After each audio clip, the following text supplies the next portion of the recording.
தமிழகத்தில் மாவட்ட வழக்கறிஞர்கள் நியமனத்தில் முறைகேடு என்ற புகாருக்கு காலையில் விளக்கமளித்துள்ளார் தமிழக அமைச்சர் நிர்மல்குமார். நேற்று வரை தமிழகத்தில் பல்வேறு பகுதிகளிலும் புகாராக இருந்த இந்த விவகாரத்தில் இன்று அரசே விளக்கமளித்துள்ளது. மாவட்ட வழக்கறிஞர்கள் நியமனத்தில் தாவேகா மீது சுமத்தப்பட்ட புகார்கள் என, அமைச்சர் அளித்த விளக்கம் என்ன என்பதை நமது செய்தியாளர் நேரலையில் வழங்க இருக்கிறார். அவரிடம் பேசலாம். வணக்கம் ஜெர்ரி, அமைச்சர் அளித்த விளக்கம் குறித்தான முழு விவரங்கள்.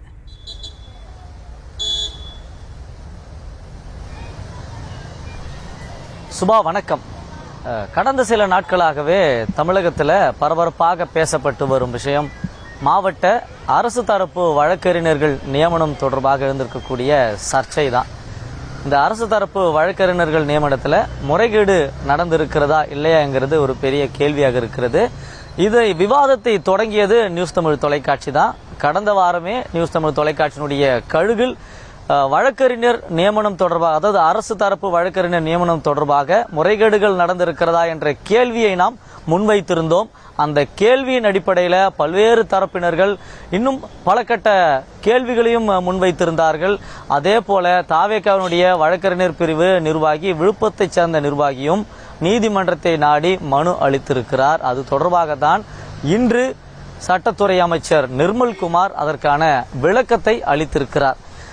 பொதுவாகவே இந்த அரசு தரப்பு வழக்கறிஞர் நியமனம் அப்படிங்கும் போது அதுக்கு ஒரு குவாலிஃபிகேஷன் இருக்குது. ஒரு 7 ஆண்டுகள் வழக்கறிஞராக பிராக்டிஸ் பண்ணணும், பார் கவுன்சிலில் அவங்க பதிவு செஞ்சுருக்கணும். அதன் பிறகு அரசு ஒரு நோட்டிஃபிகேஷன் வெளியிடுவாங்க. அப்பொழுது மாவட்ட ஆட்சியர் அலுவலகத்துக்கு சென்று இந்த விண்ணப்ப படிவத்தை பூர்த்தி செய்யணும். இதன் அடிப்படையில் தான் பிறகு இன்டெலிஜென்ஸ் அவங்களுக்கு செக் பண்ண போவாங்க, வெரிஃபிகேஷன் பண்ணுவாங்க.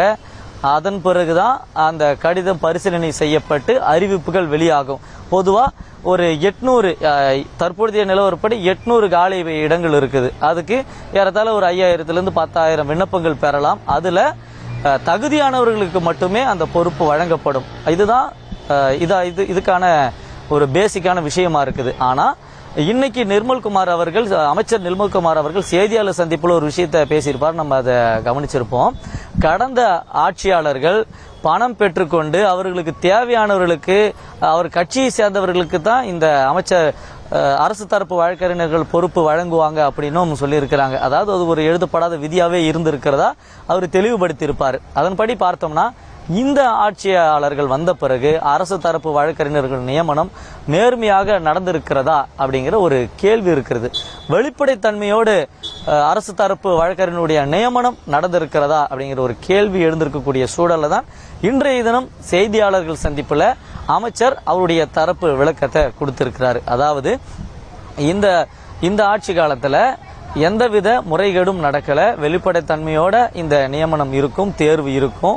6 மாத காலத்திற்கு தற்காலிகமாகத்தான் இந்த அரசு தரப்பு வழக்கறிஞருடைய நியமனம் இருக்கும். இந்த 6 மாத காலத்துல இவர்களுக்கு கட்சி தொடர்பு இருக்கிறதா, இவங்க சரியா வாதாடுவாங்களா, இவங்களுடைய பின்னணி என்னங்கிறத இந்த 6 மாச காலத்துல அவங்களுக்கு ஒரு பீரியட் அவங்களுக்கு கொடுப்போம். அதன் பிறகுதான் இவர்கள் தகுதியான வழக்கறிஞர்களாக இவங்க அந்த 6 மாசத்துல ப்ரூஃப் பண்ணுகிற பட்சத்துல அவங்க அரசு தரப்பு வழக்கறிஞராக தொடருவாங்க அப்படிங்கிறதையும் தெளிவுபடுத்தி இருந்தார். இப்ப குற்றச்சாட்டு என்ன அப்படின்னா, இந்த அரசு தரப்பு வழக்கறிஞர்கள் நியமனத்துல தமிழக வெற்றி கழகத்தினுடைய மாவட்ட செயலாளர்கள் முறைகேட்டில் ஈடுபட்டிருப்பதாக குற்றச்சாட்டு. அதாவது 20 லட்சத்திலிருந்து 1 கோடி ரூபாய் வரைக்கும் இவங்க கலெக்ஷன்ல ஈடுபட்டிருக்கிறதா ஒரு பெரிய குற்றச்சாட்டு இருக்கிறது. அதன்படி நம்ம இந்த விஷயத்தை பார்த்தோம் அப்படின்னா, அரசு தரப்பு வழக்கறிஞர்களுக்கு என்ன குவாலிஃபிகேஷன்ங்கிறத நம்ம பார்த்திருப்போம். இதுல குற்றச்சாட்டு அப்படிங்கிறது பணம் பெற்று இருக்கிறாங்கிறது. அதற்கு அமைச்சர் நிர்மல்குமாருடைய விளக்கம் என்னவா இருக்குது அப்படின்னா, 100% நியாயமான முறையில் நடைபெறுவதாகவும், தவறு செய்தால் நடவடிக்கை எடுக்கப்படும் அப்படின்னு சொல்றது இல்லாம என்னுடைய பெயரையோ அல்லது அமைச்சர்களுடைய பெயரையோ அதிகாரிகளுடைய பெயரையோ பயன்படுத்தி முறைகேட்டில் ஈடுபட்டவர் மீது கடுமையாக தண்டிக்கப்படுவார்கள் அப்படிங்கிறதையும் சொல்லியிருக்கிறாரு. தமிழ்நாட்டை பொறுத்த வரைக்கும் 800 நியமனங்கள் நிரப்பப்பட்டு அதற்கான அறிவிப்புகள் நாளைக்கு வெளியாகும் அப்படின்னு சொல்லியிருக்கிறாரு. இதுவரைக்கும் 3 மாவட்டத்துக்கு மட்டுமே அறிவிப்புகள் வெளியாகி இருப்பதாகவும், இதற்கு முன்னதாக இந்த நியமனத்துல முறைகேடுகள் நடந்திருப்பதா சொல்றாங்க. இது வரைக்கும் நியமிக்கவே இல்லை, அப்புறம் எங்கிருந்து முறைகேடு நடக்கும்ங்கிறத சொல்றாங்க. அதாவது பணம் பெற்றுக்கொண்டு இங்க நியமனம் செய்தார்கள் அப்படிங்கிறது குற்றச்சாட்டு இல்லை. உங்களுக்கு அரசு தரப்பு வழக்கறிஞரா நியமனம் செய்வதற்கு எனக்கு பணம் கொடுங்க அப்படின்னு மாவட்ட செயலாளர்கள் பணம் பெற்றதாகத்தான் குற்றச்சாட்டுகள் இருக்குது. அதன்படி எந்தெந்த மாவட்டங்கள்ல இந்த முறைகேடுகளில் ஈடுபட்டிருக்காங்க அப்படிங்கிற ஒரு விவரத்தையும் நம்ம பார்க்க வேண்டியது இருக்குது. அதாவது விழுப்புரம் மாவட்டம், திருப்பத்தூர் மாவட்டம், வேலூர், கிருஷ்ணகிரி, சேலம், திருச்சி, திருநெல்வேலி, கும்பகோணம், கோவை உள்ளிட்ட மாவட்டங்களில் முறைகேட்டில் ஈடுபட்டிருப்பதா தகவல்கள் வெளியாகி இருக்கிறது.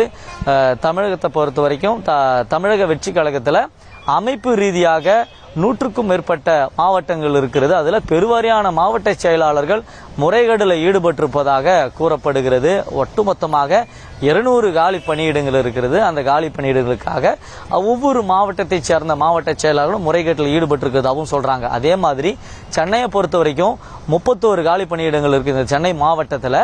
அதுல ஜிபி போன்ற அரசு வழக்கறிஞர்கள் பிரிவுகளில் 31 பணியிடங்கள் இருக்குது. இதுல தமிழக வெற்றி கழகத்தினுடைய வழக்கறிஞர் அணி ஒருங்கிணைப்பாளர் முறைகேட்டில் ஈடுபட்டிருப்பதாகவும் ஒரு குற்றச்சாட்டு இருக்குது. அப்படிதான் பரவலா பல்வேறு தரப்புல இருந்து ஒரு குற்றச்சாட்டை முன்வைக்கிறாங்க. அதே போல இன்னும் இந்த மாவட்ட அரசு தரப்பு வழக்கறிஞர்கள் நியமிக்கப்படாமல் இருப்பதனால என்னென்ன சிக்கல்கள் இருக்குது அப்படின்னு நம்ம பார்த்தோம்னா, அரசு வழக்கறிஞர்கள் நியமிக்கப்படாததால நீதிமன்றத்தினுடைய வழக்குகள் தேங்கி இருக்குது. இதனால மாவட்ட ஆட்சியருக்கு பனிஷ்மெண்ட்டுக்கு உள்ளாகி இருக்கிறாங்க. அதாவது கோவையில கொலை வழக்கு ஒன்றில் அரசு தரப்பு வழக்கறிஞர் ஆஜராகல. அரசு தவறுனால விசாரணையும் ஒத்தி வைக்கப்பட்டிருக்கிறதா நீதிமன்றமும் கருத்து சொல்லி இருக்குது. இதனால கோவை மாவட்ட ஆட்சியருக்கு ஏறத்தாழ 10,000 ரூபாய் அபராதமும் நீதிமன்றம் விதிச்சு உத்தரவும் பிறப்பிச்சிருந்தது. ஏறத்தாழ இது வரைக்கும் 8 வழக்குகள்ல அரசு வழக்கறிஞர்கள் ஆஜராகாதால 80,000 வரைக்கும் நீதிமன்றம் அபராதமும் விதிச்சிருக்கிறாங்க. அதாவது அரசு தரப்புல இதுவரைக்கும் அரசு தரப்பு வழக்கறிஞர்கள் நியமனம் காலதாமதம் ஆகிட்டு வருது. அதுல பல்வேறு சிக்கல்கள் இருப்பதாகவும் கூறப்படுகிற சூழல்ல தான் இப்படி ஒரு குற்றச்சாட்டும் எழுந்திருக்கிறது. இந்த குற்றச்சாட்டுக்கு அமைச்சர் நிர்மல்குமாரும் அவருடைய தரப்பு விளக்கத்தையும் கொடுத்திருக்கிறாரு. அதாவது இந்த 6 மாத காலத்திற்கு தான் இந்த தற்காலிக நியமனம் இருக்குது. 6 மாதம் வரையும் இவங்களுடைய செயல்பாடுகளை பொறுத்து தான் இவர்கள் நீடிப்பார்களா அப்படிங்கறத அரசு முடிவெடுக்கணும்னு சொல்லியிருக்கிறாரு. அரசு வழக்கறிஞர்கள் நியமனத்துல 100% நியாயமான முறையில இந்த தேர்வு நடைபெறுவதாகவும் தவறு செய்தால் உடனடியாக நடவடிக்கை எடுக்கப்படும் அப்படின்னு சொல்லியிருக்கிறாங்க. தாவேக்காவினர்ல லஞ்சம் பெற்றதாக கூறப்படும் குற்றச்சாட்டு தவறானது அப்படின்னும் நிர்மல்குமார் சொல்லியிருக்கிறாரு. இந்த சூழல்ல தான் பல்வேறு மாவட்ட செயலாளர்கள் இந்த முறைகேட்டில் ஈடுபட்டிருப்பதாகவும், அது குறிப்பாக திருநெல்வேலி, கும்பகோணம், விழுப்புரம், திருப்பத்தூர், வேலூர், கிருஷ்ணகிரி, சேலம், திருச்சி, கோவை ஆகிய மாவட்டங்களில் முறைகேட்டில் ஈடுபட்டிருப்பதாகவும் கூறப்படுகிறது. இது கிட்டத்தட்ட ஒரு நபருக்கு 1 கோடி வாங்கியிருக்கிறாங்களா, ஒரு நபருக்கு 50 லட்சம் வாங்கியிருக்காங்களா அப்படி இல்லை. ஒட்டுமொத்தமா ஒரு மாவட்டத்தில் நியமனம் செய்வதற்காக 20 லட்சத்திலிருந்து 1 கோடி வரைக்கும் முறைகேடில் ஈடுபட்டிருப்பதாகவே கூறப்படுகிறது. ஒட்டுமொத்த தமிழ்நாட்டில் அனைத்து வருவாய் மாவட்டங்கள்லையும் இந்த பொறுப்பு வாங்கி தரேன்னு சொல்லி மாவட்ட செயலாளர்கள் அல்லது தாவேக்காவுடைய முக்கிய நிர்வாகிகள் முறைகேட்டில் கிட்டத்தட்ட 80 கோடி ரூபாய் வரைக்கும் வசூல் செஞ்சிருப்பதாகவும் கூறப்படுகிறது. இந்த சூழலில் தான் இன்று அவசரமாக சட்டத்துறை அமைச்சர் நிர்மல்குமார் செய்தியாளர்கள் சந்திப்புல இதை அரசு தரப்பு விளக்கமாகவே குறிப்பிட்டிருந்தார். 100% தவறு இழைக்கப்படவில்லை. என் பெயரையோ அதிகாரிகள் பெயரையோ கூறிக்கொண்டு யாராவது தவறு செய்தால் உடனடியாக நடவடிக்கை எடுக்கப்படும்ங்கிறது மட்டுமில்லாமல் குறிப்பிட்ட நபர் தவறு செய்தார் என்று சுட்டிக்காட்டுங்கள், உடனடியாக நடவடிக்கை எடுக்கப்படும்ங்கிறது மட்டுமில்லாம 100% வெளிப்படைத்தன்மையோடு இந்த நியமனம் நடைபெற்றிருப்பதாகவும் உறுதியாக நிர்மல்குமார் இன்றைக்கு நடைபெற்ற செய்தியாளர் சந்திப்பில் தெரிவித்திருக்கிறார். உங்களுடைய கூடுதல் விவரங்களுக்கு நன்றி ஜெரி. தொடர்ந்து அரசு வழக்கறிஞர் நியமனம் தொடர்பாக அமைச்சர் நிர்மல்குமார் அளித்த விளக்கத்தை தற்போது பார்க்கலாம். நிறைய தவறான தகவல்கள் பரவிட்டு இருக்கு. ஸோ இதுவரைக்கும் இல்லாத அளவில் தமிழகம் முழுவதும் அரசு வழக்கறிஞர்கள், அதாவது உயர்நீதிமன்றங்களாக இருக்கட்டும் இல்லை உச்சநீதிமன்றத்தில் அரசு சார்பான வழக்கறிஞர்கள் யாரெல்லாம் நியமிக்கப்பட்டு வர்றாங்களோ அது இல்லாமல் மாவட்ட ரீதியாக மற்ற மாவட்டத்துக்கு கீழே இருக்க அனைத்து நீதிமன்றங்களுக்கும் அனைத்து நீதிமன்றங்களுக்கும் ரொம்ப ப்ராப்பராக இது வரைக்கும் இல்லாத அளவு தமிழகம் முழுவதும் ஆயிரக்கணக்கான அப்ளிகேஷன்ஸ் வந்திருக்கு அந்தந்த மாவட்ட ஆட்சியர்கிட்ட. ஸோ மாவட்ட ஆட்சியர் அவருக்கு உட்பட்ட என்னென்ன ப்ராசஸோ அதை கிளியராக ஃபாலோ பண்ணி அதன்படி தான் போடப்பட்டது. இது வரைக்கும் எந்த ஜிஓவும் பாஸ் பண்ணப்படலை. நேற்று சாயந்தரத்தில் தான் ஜிஓவை பாஸ் பண்ணது. ஸோ நிறைய இடத்துல தவறான வழக்கறிஞர்கள் நியமிக்கப்பட்டதாகவும் இல்லை இந்த மாதிரி பணம் பெற்றுக்கொண்டு நியமிக்கப்பட்ட இந்த மாதிரி தவறான தகவல்கள் பரப்பப்பட்டு வருது. அது அந்த தகவல் முற்றிலும் உண்மை இல்லை. நேற்று சாயந்தரத்துலேருந்து தான் வந்து ஜிஓ ரிலீஸ் ஆகுது. நிறைய இடத்துல போலீஸ் வெரிஃபிகேஷன் அந்தந்த மாவட்ட ஆட்சியர் தலைமையில் பண்ணுறப்ப நிறைய அதில் மூலியமாக நியமிக்கப்பட்டதாக தகவல்கள் அதெல்லாம் தவறான தகவல்.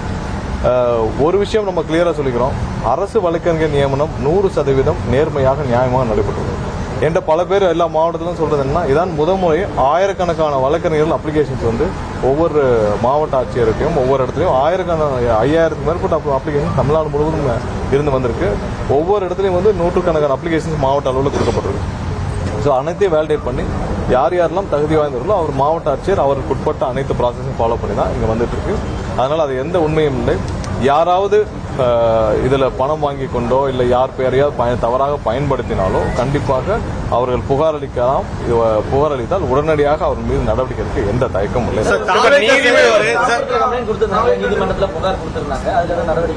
இல்லை யாராவது பணம் அவங்க பணம் பெற்றார்கள் இல்லை யார் பேரையாவது பயன்படுத்தினார்கள்.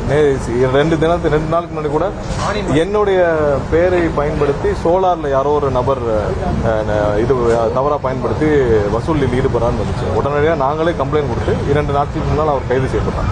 ஒரு நபர் வந்து கைது செய்யப்பட்டு அவர் ஆல்ரெடி கஸ்டடியில் இருக்கிறார். ஸோ அந்த மாதிரி யாராவது அமைச்சர் பேரோ இல்லை வேறு யாரோ எங்கள் கட்சியினர் பேரோ இல்லை வேறு யார் பேரையோ தவறாக பயன்படுத்துறாங்க. 2 நாளுக்கு ஒரு நபருடைய என் பேரை பயன்படுத்துறாருன்னு என் அலுவலகத்திலிருந்து கூப்பிட்றான்னு சொல்லி தகவல் வந்தது. உடனடியாக நானே கம்ப்ளைண்ட் கொடுத்து அந்த நபர் கைது செய்யப்பட்டுட்டான் 2 நாள். அது மாதிரி யார் யாரெல்லாம் வந்து இதில் தவறா நடந்துக்கிறாங்களோ இல்லை யார் யார் பேரை தவறாக பயன்படுத்துறாங்களோ உடனடியாக புகார் அளித்தால் 100% வெளிப்படைப்பாக கண்டிப்பாக அவர் மீது நீதிமன்றத்தில் ஜட்ஜி சொன்னாங்க லேட் ஆகுன்னு சொன்னாங்கல்ல அந்த காரணம். அந்த மாதிரி யாரும் வழக்கு போட்டு இல்ல யாரையும் இது வரைக்கும் நியமனம் செய்யப்படவில்லை. அந்த செய்தி வந்தது. அந்த மாதிரி ஏதாவது நியமனம் இருக்கா? இன்னும் நேற்று சாயந்தரத்துல தான் நியமனங்களை ஒவ்வொரு மாவட்டங்களுக்கும் அந்தந்த மாவட்ட ஆட்சியர் அவங்க வேலிடேஷன் ப்ராசஸ் அப்ளிகேஷன் எடுத்து பண்ண பிறகு நேற்று சாயந்தரத்துல 2-3 மாவட்டத்திற்கு அப்பாயின்மெண்ட் போயிருக்கு. செய்திகளை உடனுக்குடனும் துல்லியமாகவும் தெரிந்து கொள்ள சப்ஸ்கிரைப் பண்ணுங்க.